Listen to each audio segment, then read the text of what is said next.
Your mind didn't evolve to remember, mind, prioritize, and manage relationships between more than four things. You're trying to keep more than four things in your head. You're just going to sub-optimize your cognitive ability to be focused. Productivity's got a lot of baggage as a word. People think, oh, wow, work more, work harder, work faster. Productivity simply means producing what you want to produce with as little effort as possible without any additional stress. How do I make that happen? You need to capture, clarify, organize, reflect, and review, and then engage.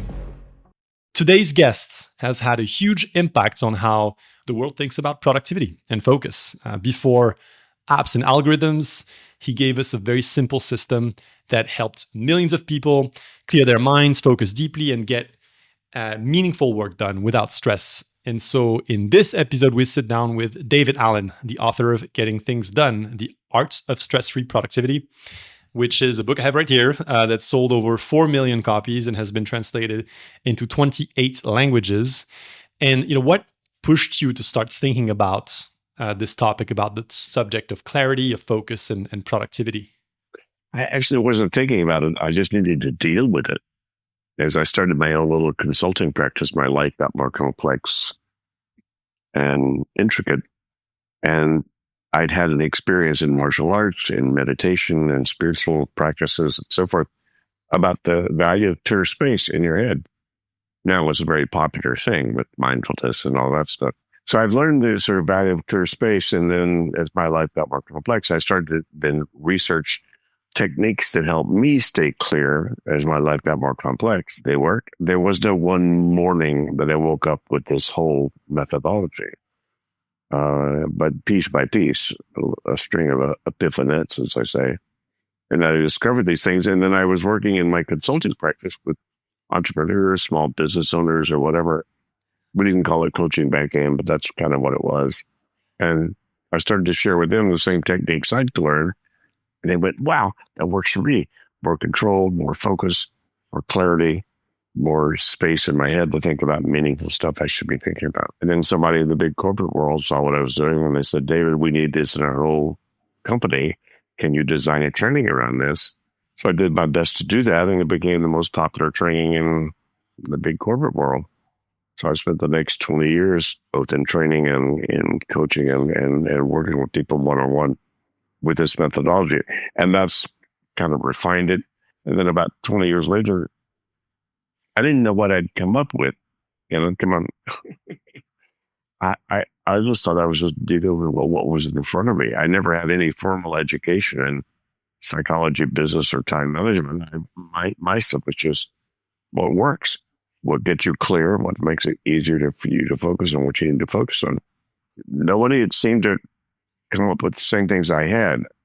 And my stuff is bulletproof. It was tested some of the most rigorous environments you would ever test this in terms of did it work? Did it go viral? In terms of people's best practices. And so I wrote the book. I had no idea, no expectation about how successful it would be. I just needed to get it out of my head and into some format that maybe people could pick up the manual and figure this out. Yeah. And they did. And so it became a bestseller. And so it's spread around the world that I've come up with this. It seems to be that popular. So me and my small staff decided okay, how do we explore how to scale this so we can take this methodology out in a much larger game? So there's a very short version of a very long account. I think at the early beginnings, you mentioned your experience in martial arts and in your personal life, the experience with mindfulness. These weren't very popular topics back in the 1980s, in particular in the corporate world, I would say. So how did you introduce these ideas without scaring people off? We did. It was all referral based. I never did any marketing. Right. People would get this and say, oh my God, my spouse needs this because she works in this or he works in this company. They need this stuff too. And so they just sort of bounced me around into that world. And mostly in the U.S. Corporate training and development world. That's where I did a lot of my work and a whole lot of my seminars. And then again, a lot of my one-on-one desk side with some of the who were senior people that wanted me to sit down with them and help them implement this. And so that's where it all came from. And that's kind of what I then had discovered. Nobody else seemed to put this model together. And so that's what I did. It took me 4 years to put that together, from 1997 to 2001 when the first edition was published. When you start working with people, is there something that is commonly misunderstood about productivity or focus in general? Sure. Well, productivity has got a lot of baggage as a word. People think, oh, wow, work more, work harder, work faster, but I'm already up to here. So productivity simply means producing what you want to produce. If you go to a vacation to relax and you don't relax, it's an unproductive vacation by definition. Go to a party to have fun, you don't have fun, unproductive party by definition. Productivity simply means achieving outcomes that you're committed to, whether that's how I want to feel, what I want to produce, what things need to happen. How do I make that happen with as little effort as possible without any additional stress? So that's essentially the algorithm that I uncovered over all these years, and then wrote that into a model.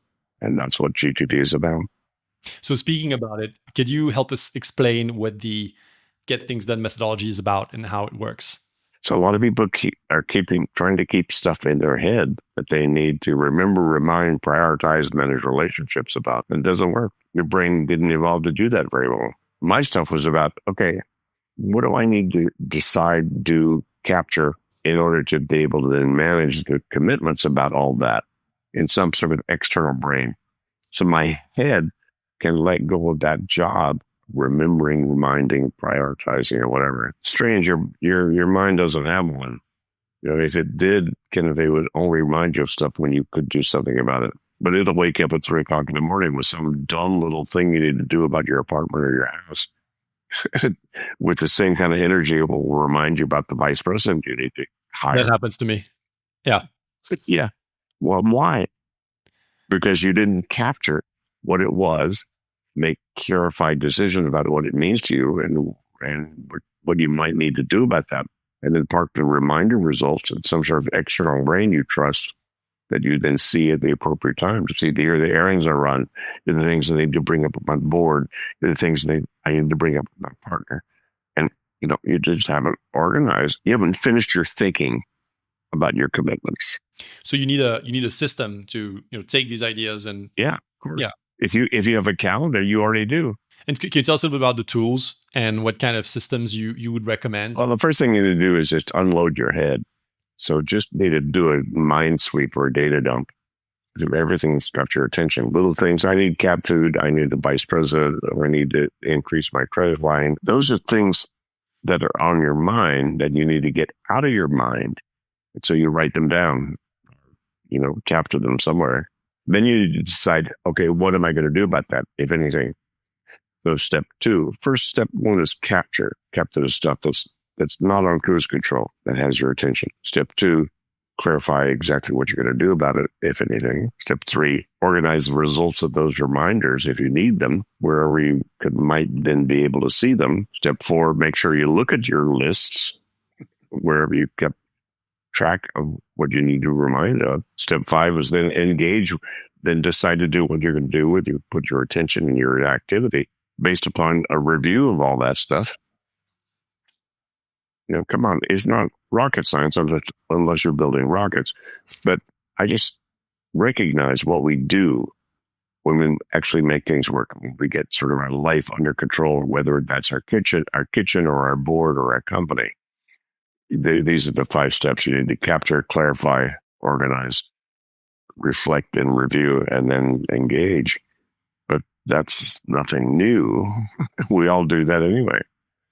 So I guess that's one of the reasons I think this framework spoke to me early on. I've always been, I think, a note taker, and being able to kind of journal things. I think you mentioned this data dump is liberating in a way, just as a first step. It sounds like Sure. Something you need to do. It's a first step. And you talk, I think you say your head is for having ideas, not for holding, because it's really about being able to clear so you can not hold on to information and then move to actually think about things. Yeah. Well, your mind didn't evolve to remember, mind, prioritize, and manage relationships between more than four things. Right. That's it. Right. That's it. And I discovered that just experientially, personally, 45 years ago. But the brain scientists now, the cognitive scientists, have now validated that. They said four things is about it. If you're trying to keep more than four things in your head, you're going to not take a test as well. You're not going to be as present with your kids when you're putting into bed. There's all kind of, you're just going to sub-optimize your cognitive ability to be focused. Once people get this framework and they've read the book, perhaps, or maybe you've explained it to them, what gets in the way of people using it? Do we forget? Does life No, get in the way somehow? no, it's your habit. It's your comfort zone that you're willing to tolerate not doing it. You're willing to tolerate being waked up at 3 o'clock in the morning. Oh, God, I should have. So a lot of this is about the efficiency. There's a good friend of mine who is very much into sort of agile technology and a whole institute about that. Said, David, GPD is like agile for the brain. No waste. Why have the thought more than once unless you like the thought? So all you have to do, you don't have to go very far to start to implement my methodology. It's just what's got your attention? Why does it have your attention? Why are you thinking about that? There's something you haven't finished deciding or thinking about what you need to think about that and what you might want to do about that, if anything, and park that in some extra brain. Period. I didn't make that up. That's the truth. Right. So that's true. That'll be true in 2090 when we fly to Jupiter, like it is now. You got to capture stuff that's got your attention. You got to decide what it means, what you're going to do with that. You need to park the results. It's something you can't finish in the moment in some trusted system. You need to review that system that sees what the context of all those commitments are on some consistent basis so that you feel confident about what you're doing or what you're not doing. So would you say if you have the same thought twice or three times, is that a signal or trigger that something is wrong? You got to act? Well, not something wrong. You haven't finished your thinking. Why did it occur to you a second time? Because there's something about it that you have either decided or whatever, or you haven't parked the results in some place or person that you trust will handle that the appropriate context. But those are not obvious and natural and automatic behaviors. You have to train yourself to think that way. One more thing about the framework itself. Thank you for explaining this. And obviously, I encourage everyone in this video to check out the book because it's really incredible. And also, there's a lot of content out there that you've created on the framework. And many people took it on and took it live its own as well. Like, have new authors and people building upon this framework, which is wonderful. I just want to go back to one thing, which is, the art of stress-free productivity. Stress-free and productivity, and still today, I think is a pretty controversial thing to say that, you can be productive and stress-free. I wouldn't say that's true. I'd say that's not true. You can be highly productive and stress-free. And, stress is not a bad thing. There's a positive and negative stress. Negative stress, I want to be out of the room, but I can't get out of the room. Oh my God, how do I get out of the room? That's negative stress. Positive stress says, I want to be out of the room. Okay, how do I get out of the room? And you get engaged in it. So positive stress simply says, there's something I want to do, it's not done yet. And so it creates a tension that in order to relieve that tension, you start to move on it appropriately. Negative stress says, I want something to happen, but I have no idea if I can do anything about it. Oh my God, whatever. And then you sit there and worry. Right. So my stuff was about how do I positively engage so that is stress-free, meaning negative stress-free.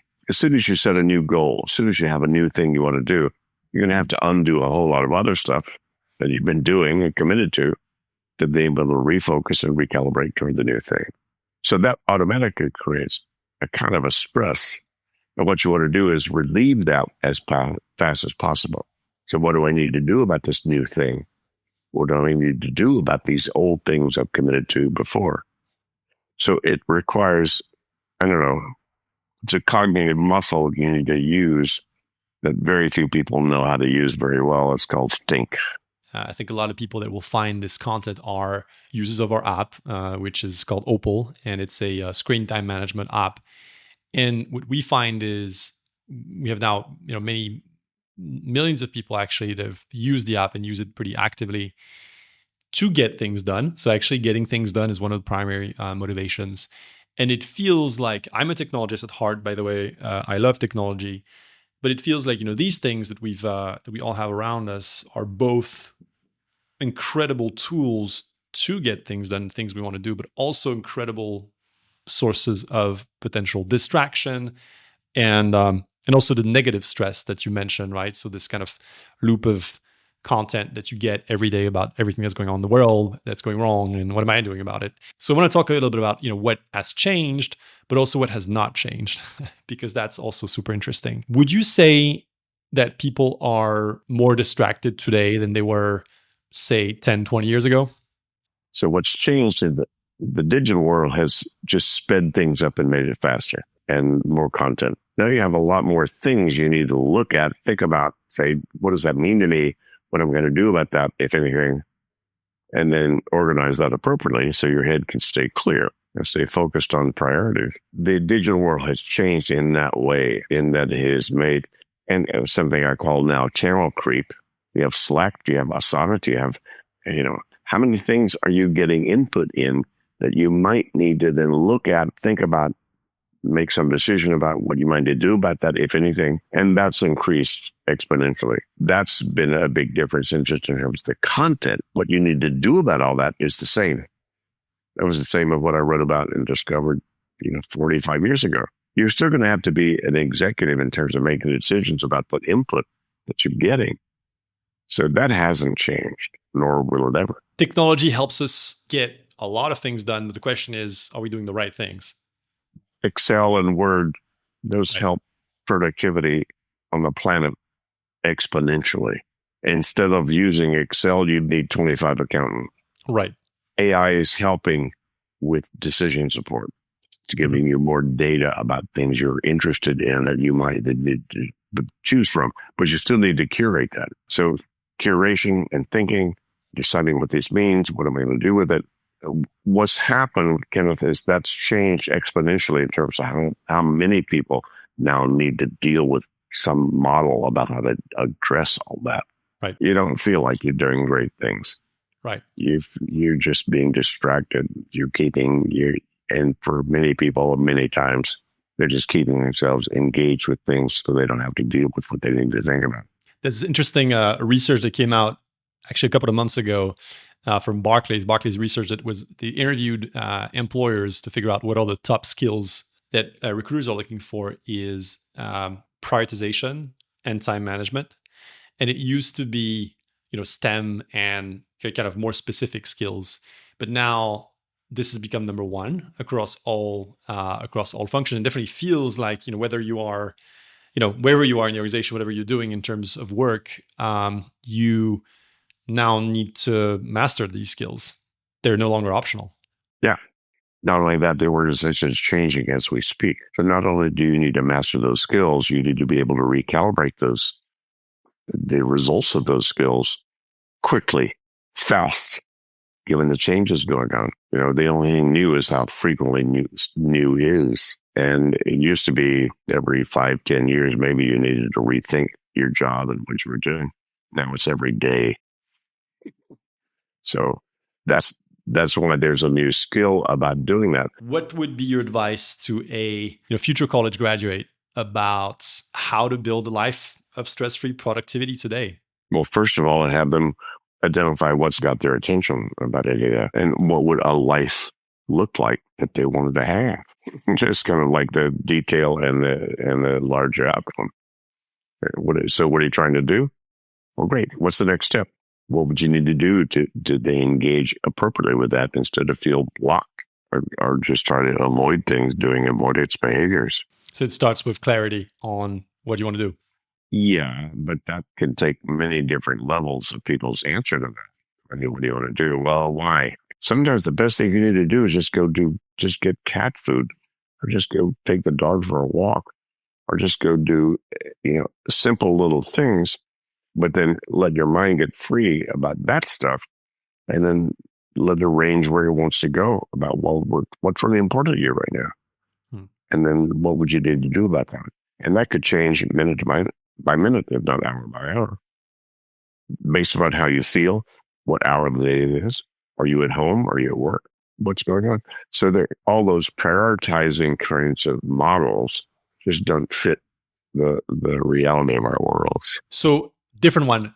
What do you think about unplugging? So, what I mean by that is taking time away from the noise, maybe. Critical. Your brain needs to recalibrate. It needs to then integrate all the stuff that's happened in the last 24 hours, which is quite complex. You can't do that when you're trying to focus on something else consciously. So you need to reflect, relax, and just go back and just stop.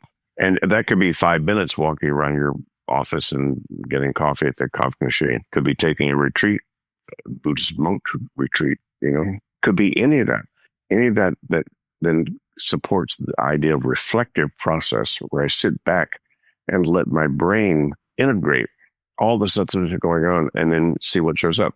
My favorite time of the day, frankly, is late at night when my dogs and my wife are asleep and I got a good glass of wine and I have my little note taker wallet that can take notes. And then some of my coolest things that I've ever thought about showed up then. Because I just said, I'm not going to think about anything, and give yourself permission to not have a plan about what you need to think about, and then see what shows up and then take advantage of the cool stuff it does. There's this pressure to be always on, to always be responsive, to always, be doing something that feels productive but is not. And so you said, giving yourself permission to reflect, maybe rest. Yeah, it was probably the biggest need in the certainly more senior and management levels is reflection time. And just stop and think about what's happened, what's changed, what do I now need to rethink. That's a very rare commodity now that most people take advantage of. So we call it the weekly review. Once a week, end of week, start of week, or whatever. Take an hour or two and just say, okay, what's up? And look back on your last 2 or 3 weeks of calendar and say, oh God, that reminds me I should. Your next 3 or 4 weeks or 6 weeks on the calendar, go, oh God, I need to make sure that I had that, handled that.